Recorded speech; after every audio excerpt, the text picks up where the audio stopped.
పారిశ్రామిక రంగములో ఎప్పుడైనా సరే పోటీ ఉండాల. ప్రభుత్వ, ప్రైవేట్ రంగాల మధ్య. టెలిఫోన్ డిపార్ట్‌మెంట్ అన్నది ఉట్టి ప్రభుత్వం చేతిలో ఉన్నప్పుడు అందరికీ ఫోన్‌లు లేవు. ఇవాళ ప్రైవేట్ రంగం వచ్చాక ఫోన్ లేనోడు లేడు. అది తేడా. అట్లాగే గ్యాస్ అనేది ప్రభుత్వ రంగంలో మాత్రమే కేంద్రీకృతమైనప్పుడు గ్యాసు బండ కోసం నెలల తరబడి వేచి చూడాల్సిన పరిస్థితి వచ్చేది. ఇప్పుడు గ్యాస్ ఇలా అడిగితే అలా వస్తున్న రోజులు. అంటే ప్రభుత్వము, ప్రైవేటు పోటీ పడితే ప్రయోజనం ఉంటది. ఇది ఎందుకు చెప్పాల్సి వస్తుందంటే ఇప్పుడు అంతరిక్ష రంగంలో కూడా ఇదే జరగబోతుంది. మొన్నటిదాకా శాటిలైట్ అంటే ఓన్లీ ఇస్రో, అమెరికాలో నాసా. బట్ నాసాకి పోటీగా స్పేస్ ఎక్స్. ఇప్పుడు నాసా కంటే స్పేస్ ఎక్స్ ప్రయోగాలు ఎక్కువ ఉన్నాయి.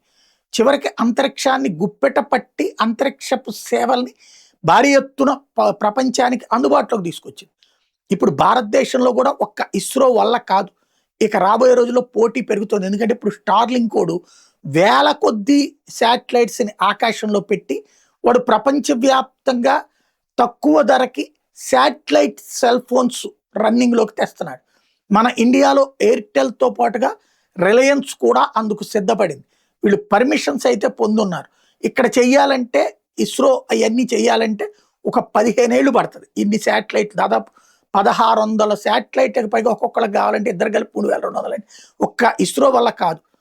అప్పుడు సొంతగా సెట్ చేసుకోవాల్సి ఉంటుంది. ప్రైవేట్ వాళ్ళని ఇప్పుడు ప్రోత్సహిస్తున్నారు. మొన్న ఎట్లయితే విక్రమ్ ప్రయోగం జరిగిందో అట్లాగా ఇప్పుడు వచ్చేటప్పటికి ఇన్స్పేస్ అనేటటువంటిది తాజాగా ఇస్రోకి సంబంధించి 986 కోట్ల స్మాల్ రాకెట్ లాంచ్ కాంప్లెక్స్ని ప్రైవేట్ సెక్టార్కి అప్పచెప్పారు. ఇక రాబోయే రోజుల్లో వీటి మీదన కాంగ్రెస్, కమ్యూనిస్టులు ఇంకే ఉంది మనది, అది ప్రైవేట్ పరం చేసేసారంటూ విమర్శలు సంధించే అవకాశం ఉంటుంది.